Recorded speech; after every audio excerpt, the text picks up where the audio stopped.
dating coach and relationship expert Jennifer Hurwitz, and welcome to Doing Relationships Right. Raw, authentic, and insightful, this podcast is a no bullshit look at all things dating and relationships. The good, the not so good, and the what the hell was that?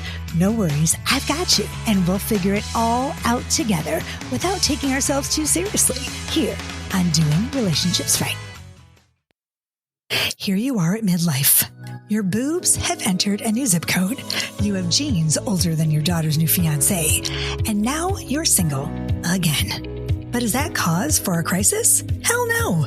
It's time to pick yourself up, Buttercup. Whether you're freshly unhitched, just dipping your toesies back into the dating pool, or ready to dive into a new relationship, my new book, Midlife Priceless, a dating coach's guide to finally doing relationships right, has you covered with new dating and relationship advice tailored to meet you wherever you are in your relationship journey. Join me, Jennifer Hurwitz, author of best-selling books, One Happy Divorce and Woulda, Coulda, Shoulda, as I share BS-free tips and laugh out loud personal anecdotes to help set you on the path toward finally doing dating and relationships right. Grab your copy of my new book, Midlife Priceless, at jenniferhurwitz.com. That's jenniferhurwitz.com. Good morning. This is Doing Relationships Right. I'm Jennifer Hurwitz. I'm your host every single Tuesday for Podcast Tuesday, which is today. It's Podcast Tuesday. And I brought back my favorite guest who was here last week, and people were loving it. I had the most downloads. I had people messaging me and calling me and telling me how great Jim Healey was. Jim, you're back. Yay for Jim Healey. And I'm really excited for this episode because I got questions and people were like, what's going on and blah, blah, blah. So listen to the last episode if you didn't hear it. I'm not going to go back, but I am going to move forward. And today, actually, just before we started recording, we had like a little come to Jesus, which was really interesting because I didn't know, Jim, that I was doing things that were bothering you, and you told me and you shared with me. And so like my avoidant partner just shared something. It just keeps getting better here, Jim. It just I tell you, you're annoying all the time. Well, that's not what it was. Oh my God. Anyway, so today I'm going to jump right in. No business, no anything. I'm in a really good mood. Although the world is falling apart. I don't want to get sad. Let's not get sad, but let's just say, just say a little something about this. I am sad, and I am still, of course, thinking about Israel and my people, and hoping for, Jim, what, peace and love. Quick resolution and peace. Quick resolution and peace. That's what I want to say. Thanks, Jim. Okay, so today's topic this is a good one. It's a really good one because last week we kind of shared our story about why we broke up, how we got back together, all the good stuff. We spilled the tea. Yes. We spilled the tea. So this week we got a lot. I did. I got a lot of feedback about partners who were like calling me saying, oh my gosh, I feel the same way. Like I'm in a relationship with an anxious partner, an anxious partner or an avoidant partner, and blah, blah, blah. And what do I do? And how do we fix this? And basically, we're going to talk today about how to make communication and intimacy better with an avoidant partner. Okay, Jim, that's you. That's who? You. I'm anxious? No, you're avoidant. I'm anxious. But I think we're both more secure now. Yeah, I think so. Yeah, I think we're definitely more secure. I'm still more avoidant. And I'm anxious as well. But I think that the point of going to therapy was so that you could, learn, even if it wasn't for me, which it ended up being for me, thank you and thank God. But you were able to learn how to be in a more successful relationship, being an avoidant partner. And for me being in therapy while we were apart, it was for me to work on how to be more successful as an anxious partner. Okay. So, I think that first of all, we're going to talk about, I think what's really, really important here is why oftentimes, anxious and avoidant people find each other. Yes. I mean, what did your therapist tell you? Why is that? I don't know. What did your therapist tell you? I know, but do you have any ideas? I think because we're more similar than you think. And we just I don't want to blame parents or whatever, but, for whatever reason, we didn't feel our caregiver gave us the emotional support we needed. And because of that, we react in a certain way, and anxious people, react by people pleasing and all that. And I think avoidants get a bad rap, but it's, they went through the same experience. They just, instead of being a people pleaser, they just typically retreat and get away from the situation. I felt my parents were great. They weren't mean parents. They just, for whatever reason, I guess I just didn't feel emotionally supportive. My dad wasn't an emotional guy. And I guess my mom wasn't either. And, I had everything I needed and roof over my head and meals, and, they weren't mean or anything. They never belittled me or anything, but like if things got too loud or my dad was angry or about anything or whatever, I would just retreat to my room. Like I would just get away from the situation. And that's how I am to this day. Right. So I think, we always, God forbid how much I've screwed my kids up. I just think about my kids and hopefully I didn't screw them up. Well, we all need therapy. So, So, and also, do you think that maybe you weren't, you didn't have a safe space?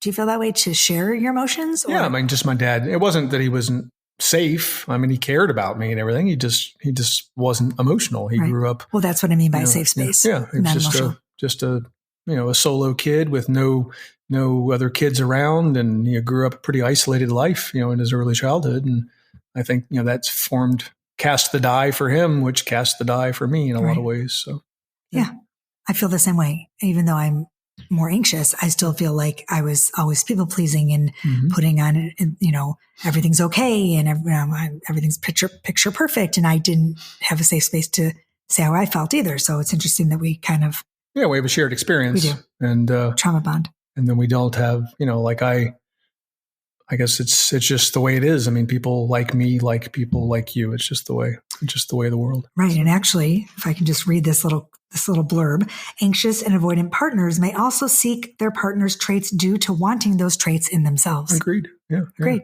Yeah. I do find you completely calming. And I say to people all the time, you're my rock. I feel like, I feel safe with you, right? Because I tell people you're the glue. Yep. And you're the sparkle. And I'm the sparkle. And it just works out, right? Yep. When it works out. I mean, how many relationships do you know like that? Think of all your friends. Oh my gosh, so many. Everybody in your friend group. And usually it's the girl is the sparkle and the guy is the glue. And we talk about that a lot. Yeah, there's a lot of couples that I know that are just like that. My son, Zach, is the sparkle. Yeah, it's not always male, female like that, but sometimes it's the other way. And yeah. We talk about Zach's that a lot. just like you in many ways. So. Yeah, he is just like me. He's the sparkle. Anyway, you slice it. It's not good or bad, but you need the glue. Yeah, totally. You need the glue and you need the sparkle, and but it's good until it's not. And I think that the conflict, when we start to fight, the way that we resolve conflict and express our feelings, our emotions, is very different. Oh, totally. Which is where we struggled in our relationship. Yes. So let's go there for a minute. Do you mind? Okay. And well, first I'm going to do this. First I'm going to say, there are some crazy myths about avoidance that I think, and you can tell me what you think about this, if you think these are correct or not.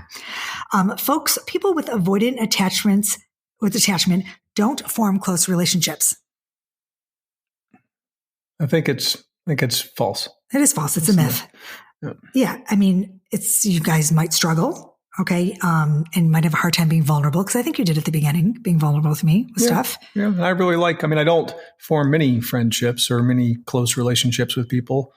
But I definitely enjoy the ones I have, and those people are important to me, and I'd do practically anything for my friends. Yeah. And trusting others, relying on others. It doesn't mean that you're incapable of forming those close relationships. I think it just takes you a little bit longer. Sure. Yep. And it may not feel like a normal, to them, it may not feel like I'm really engaged or care, but right. I do. Yeah. I felt that way at the beginning of our relationship. I used to say to you, I just love big. I just love, and you're like, I'm just never going to love as big as you. And I was so offended. Yes. Remember? Well, because I said, I'll never love you like you love me. And I meant in the same manner, not the same percentage or same volume. And I was pissed. You were pissed. Yeah, I was pissed, but I still stuck around. Just you weren't resentful about it. No, hardly at all. At least you weren't resentful about it. 5 years later, right? Exactly. Yeah. Okay, what about this? Another myth. I think that, well, I'm not going to tell you what I think. Avoidance can't change. They can't change the behavior. I have more conversations with my clients about this, Jim. He'll never change. I'm not going to try and change him. But if you're an avoidant, do you think you can change? I think it's always going to be there. I think you can work on it and you can improve. I think you can improve anything. Well, your proof is in the pudding. Yeah. I mean, you're sitting right here. Yeah, but I'm still avoidant. Okay, but it didn't stop. Like, it's not like I'm cured and I'm like suddenly a people-pleasing, anxious person who never stops talking that wants to lean into emotional things left, right. I mean, like, that's never going to be me. Okay, well, I did some research because I'm definitely not a therapist and I don't claim to be one. But I am a coach, but I did some research and I found out that all of the insecure, because the 4 attachment styles are insecure until you work on being secure, which I think we're here. It says all the insecure attachment styles can experience healing. Okay. And become more secure and less avoidant. Sure. Okay. So we know it's what you just said. And a lot of it's the dynamic too. Yes. Who you're with and what you're doing. You can be more or less anxious. I can be more or less avoidant depending on the interaction. So right. And we know it's a spectrum and it is shifts. A spectrum. And it shifts. Agree. All the time. Yep. All the time. And I think sometimes based on the situation too. Yeah. I mean, if you're in a bad relationship or like things are going really poorly, you're just going to become more and more anxious or more avoidant. I think that's how we were towards the end of our relationship. Yeah. We both freaked out and fucked up. Well, some of us more than others. Hey now. Okay. What about avoidance? Don't feel. Do you feel? Do you have empathy? Do you have kindness in your heart? Are you the Grinch? Not as much as you do. I mean, I still have the heart that's 2 sizes too small. That's what we say about you, Jim. Yes. But, we feel, I definitely feel, I definitely care about things, and people, but, do you feel like you struggle? Do you struggle to express or even acknowledge your feelings? Oh yeah. I think most avoidants have trouble even recognizing that the feeling is there. Okay, so when we start therapy, can we share this? Do you mind? Go ahead. So we are in couples therapy. And when we start, our therapist says to us, let's start with the feeling. She pulls out the feeling wheel with like 3,000 feelings. Yeah. And I'm like, I feel this, I feel that, I feel this. And Jim's like, let me see that wheel again. Pull up the wheel, Sally. Pull up the wheel. You have a hard time feeling 100%. The feels. Yeah.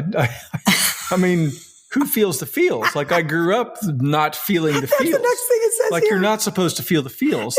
Only the weak feel the feels. Come on, Jim. That's the way it is. You're doing so much better here. It says people with that your emotional needs were not attended to. True. As a kid in your childhood. So you stopped expressing them. 100%. Oh my God, Jim, let me give you a hug. Let's hug it out. Let's not. No, let's hug. Hug, baby, hug. Why are you kissing me on this mic? Sad. Oh, it's just the way it we are. Breaks my heart. I'm okay with it. I'm not. I feel for you. I don't feel for you. I have no feelings for you whatsoever. I kid. Here's another myth that you don't want deep and committed relationships. I think that's the biggest myth of all. Yeah. I mean, I guess maybe there's folks out there that are avoidant that are like that. I mean, a lot of the research I did when I was, say that again. Say that again. A lot of the research I did. I'm so proud of you. I just got a little bit, don't say it, but I did. I got a little, So a little warm. A little warm down there. Yeah. But my kids are like, oh my God, Mom. They just threw up in their mouths. They did. They puked.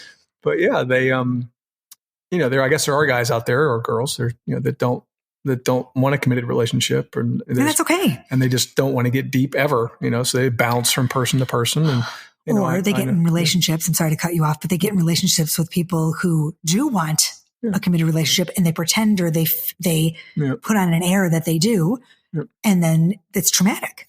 Mm-hmm. It's just really traumatic. But like, I think I'm typically a committed relationship person. I've never been a big player. I've never, True. I've always been kind of a one person kind of person. Which is kind of interesting. I'm going to be honest, because when you commit, you commit. Yeah. You're like, this is it. I'm not, you don't bounce around. Yeah. And I think, again, part of that comes back to my dad. Like, we're, many men are, about, obligations and responsibilities, and like you're in a relationship with someone. It's your obligation and responsibility to be there for that person and, do everything. Is that why you stayed so long with me? Maybe. I stayed so long with you because I loved you. Aww. Like if I didn't love you, I would have probably, I don't know. I'd have been more. You're a fighter. I'm definitely, I don't like giving up on anything. I mean, historically as growing up, I mean, sports, whatever it was, I don't quit anything. So, but we talked about this in the first chapter of my book. Yes. Yeah. I mean, it's not quitting. Well, you quit. I didn't quit. Excuse me. See, this is what happens. Yeah. I did not quit. I chose myself. You chose to quit for yourself. Fucking Jesus. Honestly, Jim, seriously. Okay, Sally, we're calling Sally. We have therapy tomorrow. And Sally. What do you think? I'm messing around, but like it's, It's not quitting when you choose yourself. I chose. Sort of quitting. Okay, let's move on. Anyway, from the avoidance, I mean, like. The avoidant is the problem. Do you think you're the problem? I think right now you're the problem. I think avoidants get a terrible rap as being the problem. And I don't think we are any more the problem than any other attachment style. Wow. Bravo, Jim. I'm really impressed with you because I think that my anxious attachment partners, my clients that are anxious, they get the big, everyone's like, she's crazy. She's needy. She drives him crazy. It's her. It's all her. Really? Well, yeah, I think you think it's them? It's me? No, I think it's the dynamic more than anything else. And, but I think if you polled the universe, like, people who are avoidant would be blamed for failures of relationships far more than any other attachment style. Like it's okay to be, I agree, extra or crazy, quote unquote, not really crazy, but you know what I'm saying, but like, extra and needy, quote unquote, like those people are acceptable, but people like me that are standoffish and quiet and retreat typically and, avoid conflict, like we're the bad guys in practically every scenario. No, we're not. Absolutely not. Because technically and really, avoidance it's a coping mechanism. Absolutely. And it's out of the pain. Just like the stuff you do is your coping mechanism. But yours is experienced, pain that's experienced in childhood. There was a protection. It's a coping mechanism. Yep. So I feel like, but here's where this gets kind of, there's a gray area, which I know you're not fond of gray areas at all, but I'm going to give you one. So then what do I say to my clients or my friends? Let's ask you this question. When they come to me and they say, well, he's not communicating they give me all the avoidant symptoms, right? Mm-hmm. Or characteristics, but the relationship isn't working. So do I say, well, he's avoidant. Let's give him X, Y, or Z passes. How long do you give someone a pass for being an avoidant? Well, they're never going to change unless you're doing some type of therapy. Thank you. Oh, I did not prep him for that. So just so you know, I didn't. That could not have gone more beautifully. You could give him all the rope in the world, right? And if you don't equip anyone, if you don't equip them to change that behavior, I did not. Yes, okay, everyone, listeners, if you don't equip them to change that behavior, whether they're reading books or listening to podcasts or ideally seeing a professional that they can kind of bounce things off of, or a couples therapist, if you're not doing those things, then you're just going to be you. Yeah. Which is okay too. Yeah. But just don't be in a relationship. Yeah. It's like the person who never works out that suddenly is amazed that they're not fit. I mean, right. you don't do anything different. So you're not going to change, you're not going to change without changed behavior. I agree. Thank you, Jim. God, this is a good one. See what I'm saying? You're good, Jim. Yes. I think you're really good at this. I do. So if we can go on a little bit longer, I have a couple more minutes. Sure. All day. I want to talk about how we can help. Let me help you help you. No, that's not right. Help me help you. Whatever. Okay. So let's give my listeners who have avoidant partners some help, making it easier for you to be with an anxious person or, just in general. Right. So you want to make it easier for your people to be with you. Yeah. Like, cause I know now because you've shared it with me and we've done the work, but, let's talk about it here. Let's break this down. Like what makes it easier for people to be with an avoidant person? Like basically to communicate, to be more, number one, I think here is being patient. Yeah. I mean, I think don't push you, don't pressure you. Incredibly frustrating to be, for someone like you to be with someone like me, and then you're not getting your needs met. If you look at it from the surface level, like this guy isn't meeting my needs. He doesn't care about me. He cares about work, or he cares about his hobbies, or he cares about, his mountain biking or whatever the hell it is he does. And he doesn't give a damn about me. And that's many times not the case. Like it's just who they are as a person and how they learned to cope with these big emotions they're not used to feeling. So they, like the girl many times is, oh my God. And like, I got to get out of here. And you backpedal just to feel safe again. Right. And it's not malicious. It's just, we want to feel safe ourselves. Yes. Just too much sometimes. I think the emotionality of the whole situation is a lot. It's a lot for someone who didn't grow up learning how to feel feelings and express those feelings. Right. Absolutely. Which comes to my second thing here, which might help, is to create safety. A safe place. I always say, make a safe place for you. Like, are you ready to talk? Is it a good time? No one likes to be bombarded when they walk in the door. Yeah. No one likes to be called at work. Mm-hmm. I have something to tell you and blah, blah, blah, blah. Nobody, but especially an avoidant. I mean, like it's the worst thing you could possibly do to you. Am I right? Yeah. Yeah. You definitely have to prime the pump there. you can't just spring it on those folks usually. Yeah. I think that's probably something. I mean, I think when you feel I correct me if I'm wrong, you feel overwhelmed, but sometimes you can't even say you're overwhelmed. No. So like here I am coming at you and it's just like a fucking deer in headlights. Yeah. First we'll shut down. We'll, just like recoil, like we'll shut down if, we'll try to appease you, whatever you're complaining about. It's like, you're right. And, we feel like a failure because, we try to get it right and we try to do the right things. And, when you have a problem with something we've said or done, like, I mean, I instantly take that. And even if you express it in the most kind way possible, I still take that as a personal attack. Absolutely. And, I'm like, I'm a failure. We don't like to be wrong. So I will argue the facts of why you feel like you feel, or I said what I said and how it wasn't meant this way. So I'm in the right and you're in the wrong to feel the way that you feel. I'm starting to get sweaty here. And that's just who we are as people. Yeah. I mean, I guess we are the evildoers. No, you're not. But we definitely, it takes communicating. It takes understanding. So another thing too that I think is huge is that you need to understand the difference between needs and needs. Mm-hmm. Like I need more. When I say to you, I need more, or I want more, you're not giving me what I need.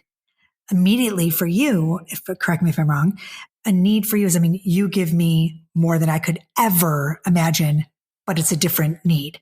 Your needs, you give acts of service, acts of kindness. Oh my God, Jim, you are there for me. You are my rock. But for me, it was emotionally. Yeah. And I could never understand why you didn't get that. Yeah. Like I wanted to hear, I love you 24 hours a day. I wanted to hear, you're beautiful. I wanted to hear, oh my gosh, you're the blah, blah. We just were not communicating the mere fact of what a need was. Sure. So I think that's a real big disconnect sometimes. I think avoidants in many ways are in fact people pleasers. They just people please in their own way. Yes. So it's not recognized as trying to please your partner. But like I've been over backwards trying to do nice things for you and please you and make you happy. That's all I wanted to do the whole time we were together. But like it wasn't what you really wanted. And I think oftentimes, but I loved it. But I think you thought that I think oftentimes you said, oh, I love all that, but you thought I didn't think it was enough. Yeah, and then that would just make me pissed. Yeah, my God. It's like it would make me pissed too. Like she doesn't think I'm enough. I do X, Y, and Z, but I'm not doing A, B, and C or whatever it was. Right. It was because it was like aggravating. Well, yeah, I could see where it was aggravating. And then for me, I'm sitting there going, well, you're doing all this great stuff, and I'm trying to make you feel appreciated for doing all the great stuff, but it wasn't, you weren't hitting the stuff that I wasn't hitting the right notes. Right. Yep. It was just really bad, wasn't it? Yeah.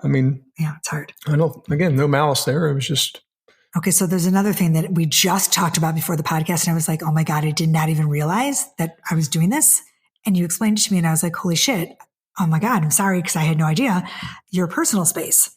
So for me, it's don't interrupt your space. Yeah. But meanwhile, I never thought I interrupted your space. I thought you were constantly interrupting my space, and we thought of it differently. So explain what you mean by not interrupting your space. Avoidance, typically they like their own little orbit. And I've never known that about you. If they're in their little orbit, whatever it is they're doing, whether they're ingrained in a hobby or, on social media, whatever it is, like that's our little bubble. And then, or like fixing my garage or something.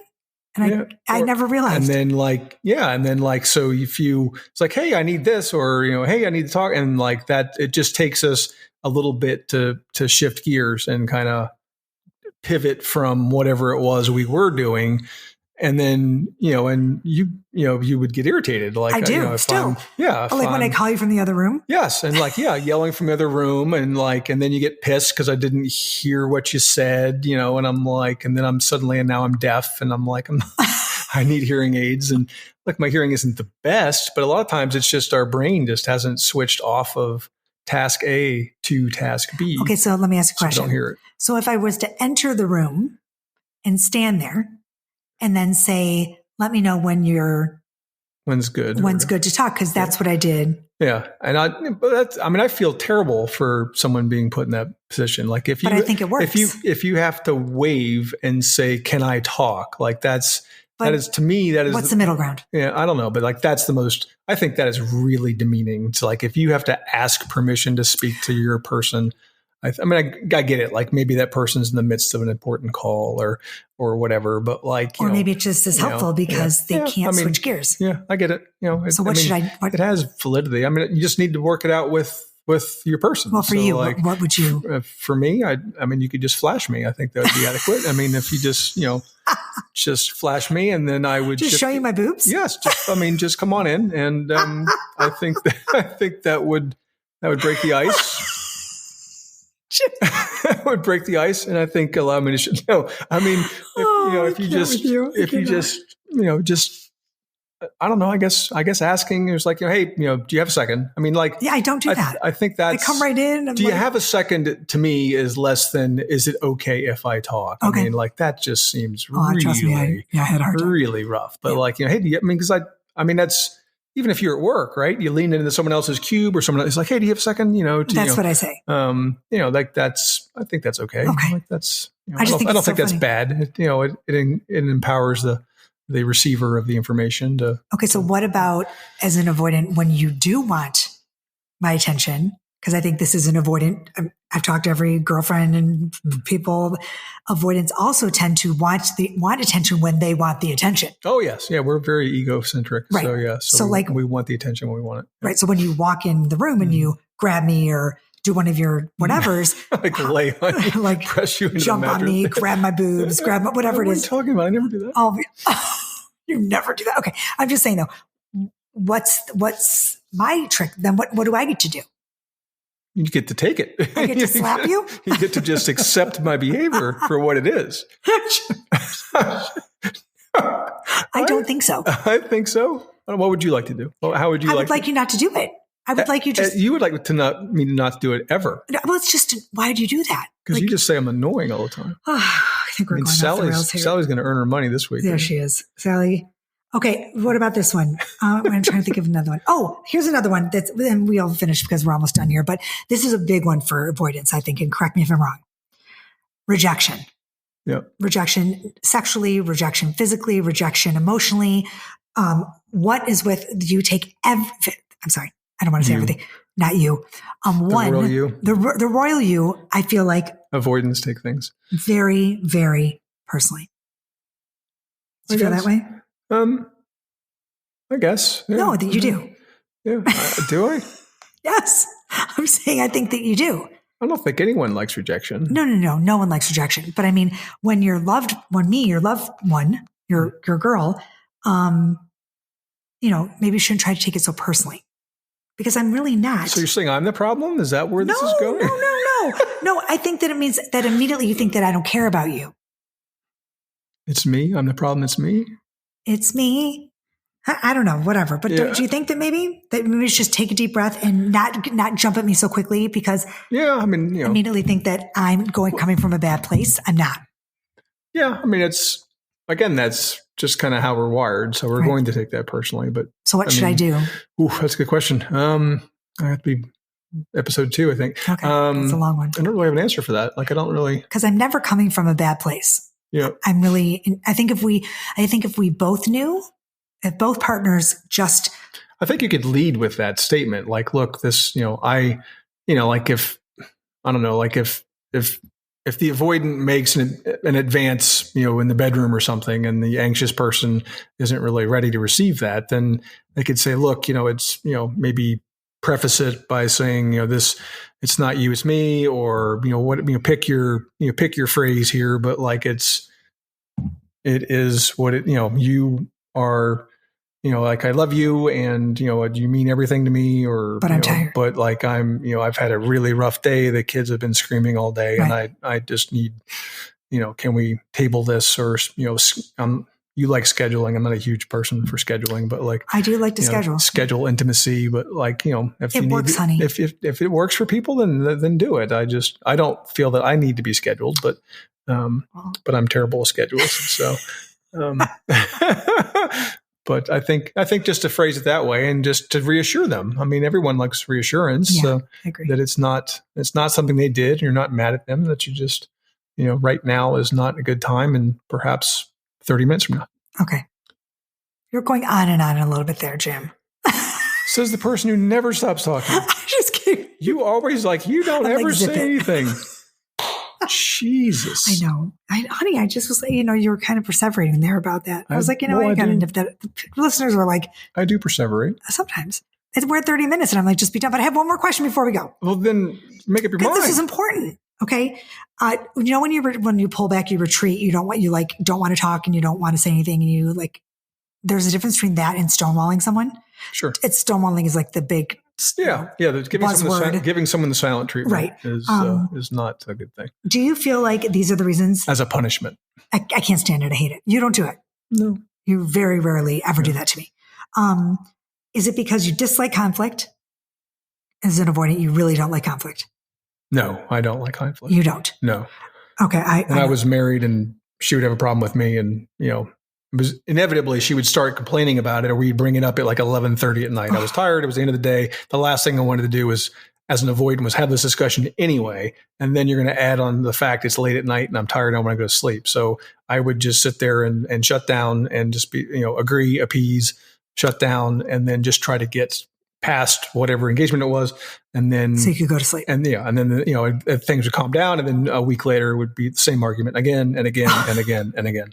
And, boy, I think that's, I think that's typical. Textbook anxious avoidant interaction, I think. Absolutely. Yeah. So. Oh my God. So glad we're not there. So all we want to do is have that interaction, and Okay. So I really feel like check-ins at once a week, 3 times a week are really important to avoid that kind of stuff. Yes. Yeah. I think check-ins before it becomes, argumentative, I think is important. Yeah. Yeah. Cause I think, if you don't have those check-ins and you stuff the shit down. Oh, I will stuff forever. You stuff forever. You're a stuffer. Oh, yeah. I'm a banker. You're a stuffer. Yeah. I like to pull things out of the bank from like 5 years ago and bring them up. Remember when you did blah, blah. Yeah. Mm-hmm. Oh, she did that too. Yeah. Yeah, she did. Yeah. Oh, yeah. Wow. I don't remember the last time you actually compared me to your ex-wife. I appreciate that. I'm not comparing you. I'm just saying this was an interaction that is typical anxious. Yeah. But so when you stuff shit down and then, it leads to 3 things. Either you're passive aggressive, you're the royal you. Yes. Passive aggressive is an avoidant, or you're snarky, or you blow up. Mm-hmm. Right. And there's one more thing that also I did some research on that y'all also do as avoidants, is you kind of do one of those lying by omission things where you don't want to.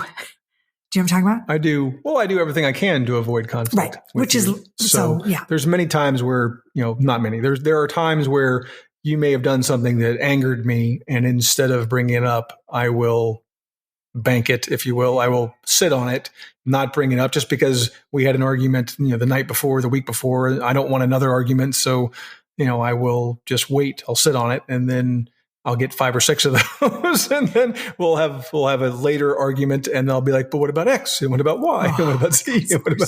And it's not fair to you because you can't change the behavior unless you bring it up in the moment. But but yeah, it's enough. Like we do not want to argue and fight. So, and don't you think we're doing so much better? Yeah. I think we're doing slightly better. Honey. Some of us are doing better than others. Me, I'm doing better. I'm doing so much better. I'm doing far better. Okay. I think if there was like a scoreboard, I think I'd be ahead by at least 2 touchdowns. Okay. Well, I'm going to talk to Sally tomorrow. She's going to get a big earful. Actually, this is Tuesday, kidding. So we've already been to Sally. Yes. Well, we haven't really, but. That's true. Yes. Anyway. Okay. And I kid too. Like, obviously. I think we're doing very well. I think so too. I think, my growth has helped. So I think we're both doing great. Okay. Well, we're done. Yep. Will you come back next week? No. Okay. And next week, I will come back. The guest will be me. And me. I'll come whenever. Okay, good. I'm also going to start having my clients on. And my girlfriends. No. Is that okay with not HIPAA, but whatever. Yeah, because I'm not a therapist. Whatever HIPAA-ish. It's my past clients. It's not clients that I'm actually seeing right now for coaching, but like my client who is now my friend, Amy's coming on the show. Oh, nice. That's going to be fun. We're going to talk about dating after divorce, my favorite topic. So that'll be a good time, and some other good stuff coming up. I'm just going to hang out and do some fun, cool things. So that's it. Okay. Anyway. Sorry for perseverating. You're so bad. Anyway, I love you guys. Thanks for listening. Thanks for being here as usual. Do something great today. Do something for yourself. Flash your boyfriends. Be sweet to each other. I don't know. Just go out and say something nice to someone today. Yes. Say something nice to someone. I don't care what it is. Smile at someone. Do a good deed. Be a good human. Be a good human. And let's all have some peace, love, and truth in this world. Love you guys. Be good. Thanks for being here. Hey, thanks for listening to Doing Relationships Right.